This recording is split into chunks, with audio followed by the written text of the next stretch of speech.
Hello, hello everyone, আসসালামু আলাইকুম। আমি চলে আসছি ব্লগিং করতে। আমি ব্লগ করতে চলে আসছি। আমার আম্মু, তারপর আমার শাশুড়ি, তারা বলে আমি কোনো কাজ করি না, ব্লগ টক করি না। এগুলা করলেও নাকি আসলে ভালো লাগে, এগুলা করা উচিত। আমার ইনল খুবই খুবই ইন্সপায়ার করে যেন আমি ব্লগিং করি, যেন ভিডিও করি, এডিট করি। তার এগুলো খুব পছন্দ, আমার আম্মুও খুব পছন্দ করে। আমার মা তো সিনেমা দেখেই না, নাটক সিনেমা খুব একটা দেখে না, সে ব্লগিংই দেখে সব সময়। তা আমি আসলে চলে আসছি ব্লগ করতে। চেষ্টা করব এখন থেকে টুকটাক ব্লগ করার। আমি জানি আজকে আমি এটা পোস্ট দেওয়ার প্রায় 2-3 মাস পরে হয়তো আরেকটা পোস্ট করব, তারপরও চেষ্টা করব টুকটাক যদি করা যায় ব্লগিং, একটু টুকটাক ভিডিও বানিয়ে এডিট করে সেটা সবার সাথে শেয়ার করা, সবার সাথে গল্প করা।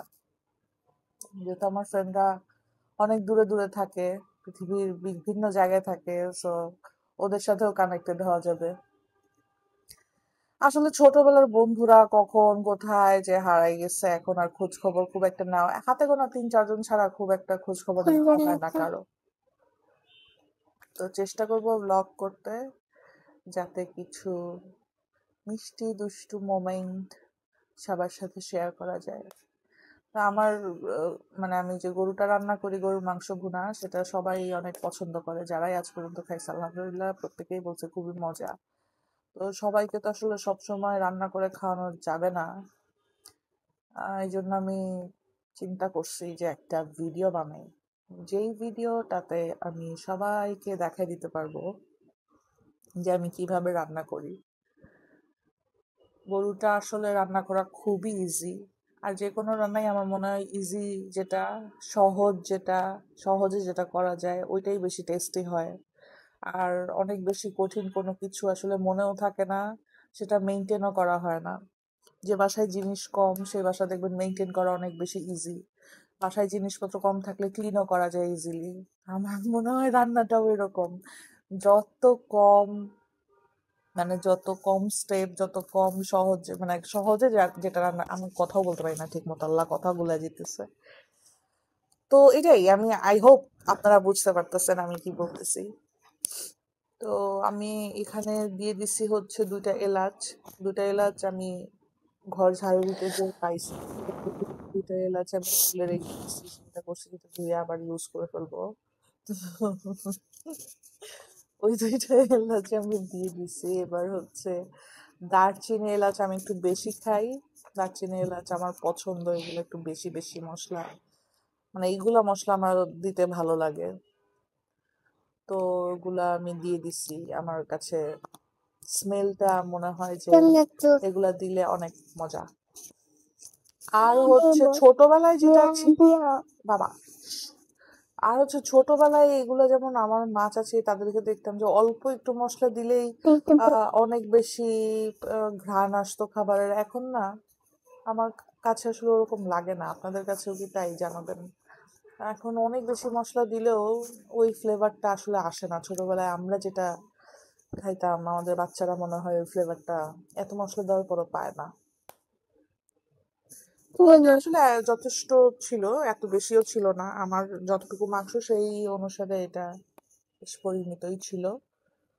তো এলাচ দিয়ে দিলাম, দারচিনি দিয়ে দিলাম, তেজপাতা দিয়ে দিলাম। এবার হচ্ছে পেঁয়াজ, আমি পেঁয়াজ কেটে ফ্রিজে আঁকিয়ে রেখে দিই, কারণ আমার দিন নাই রাত নাই যে কোনো সময় রান্না করতে হতে পারে। ইমার্জেন্সিতে আসলে পেঁয়াজটা যদি অ্যাটলিস্ট কাটা থাকে, সেক্ষেত্রে ঝটপট অনেক কাজ করে ফেলা যায়। কিন্তু সবচেয়ে বেস্ট হচ্ছে রান্নার আগে পেঁয়াজটা কেটে রান্না করা, তাহলে ওই খাবারের টেস্টটাই চেঞ্জ হয়ে যায়। কিন্তু আমাদের তো আসলে সবসময় সুযোগ থাকে না। তো আমি চাইলে পারতাম আজকে পেঁয়াজ কেটে তারপর রান্না বসাতে, কিন্তু এটা আসলে ফ্রিজে যেটা আছে কাটা, ওইটা ওয়েস্ট হয়ে যেত। আমার বাচ্চা একটু পর পর কথা বলতেছে। বাবা, তুমি একটু চোখটা বন্ধ করো, ঘুমানোর ট্রাই করো। আচ্ছা, আমি একটু ওকে ঘুম পাড়ায় আসি, আপনারা দেখতে থাকেন রান্না।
এখান থেকে যে পানিটা উঠবে, মাংসের পানিটা, ওইটাই আমি হচ্ছে এটা দিয়েই কষাবো, এটা দিয়ে রান্না করব। তারপর যদি পানি লাগে তারপর অ্যাড করে দিব। আর তো পারতেছি না এডিট করতে, ভিডিও করতে পারতেছি না, অনেক এলোমেলো অবস্থা বাসার। বাই বাই, পরে আবার দেখা হবে, টাটা।